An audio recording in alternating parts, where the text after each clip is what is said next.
18 ফেব্রুয়ারিতে last class হয়েছিল। এরপর দীর্ঘ প্রায় 5 মাস হয়ে গেছে ক্লাস বন্ধ। আর আজকে থেকে মেনে ক্লাস শুরু হয়েছে। তো আজকে সকালে আমাদের 2টা ক্লাস হয়েছে। 3টা হওয়ার কথা ছিল, একটা মানে স্যারের ক্লাস শেষ হয়ে গেছিল আগে, এই জন্য ওই ক্লাসটা হয়নি, আর বাকি 2টা ক্লাস হয়েছে। দীর্ঘ 5 মাস পর আমাদের আজকে শুরু হলো। সকালের ক্লাস ছিল, 2টা ক্লাস আমরা করলাম। আমাদের অনেক গ্যাপ গেছে, এখন আমরা এরিয়া কভার করার জন্য চেষ্টা করতে, মানে স্যাররা চেষ্টা করতেছে। কুয়েট আসলে দীর্ঘ 5 মাস পর তার ক্যাম্পাস খুলেছে এবং তাদের দরজা ছাত্রদের জন্য খুলে দিয়েছে।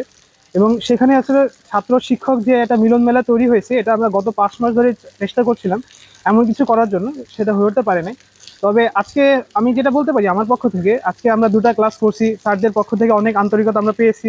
স্যাররাও আসলে আমাদের কাছে এসে বুঝতে পারছে যে আমাদের আসলে ঠিক কতটা গ্যাপ চলে গেছে এবং ঠিক কতটা অপূরণীয় ক্ষতি হয়ে গেছে।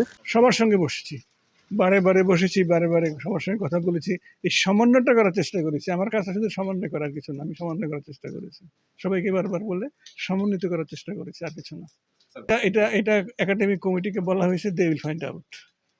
প্রত্যেক ডিপার্টমেন্টের একাডেমিক কমিটি আছে, ডিন হেড আছে, তারা দায়িত্ব নিয়েছেন, তারা আস্তে আস্তে এটা ব্যাক আপ করবেন। কীভাবে করবেন এটা তাদের নিজস্ব পলিসি, কারণ এক একজন একই জায়গায় থামছে। কেউ 1 পরীক্ষা পরে থামছে, কেউ 3 পরীক্ষা পরে থামছে, মানে এক একটা এক এক রকম। তো এটা একটা সমন্বিত রূপভাবে কীভাবে হবে এটা বের করতে হবে, সময় লাগবে।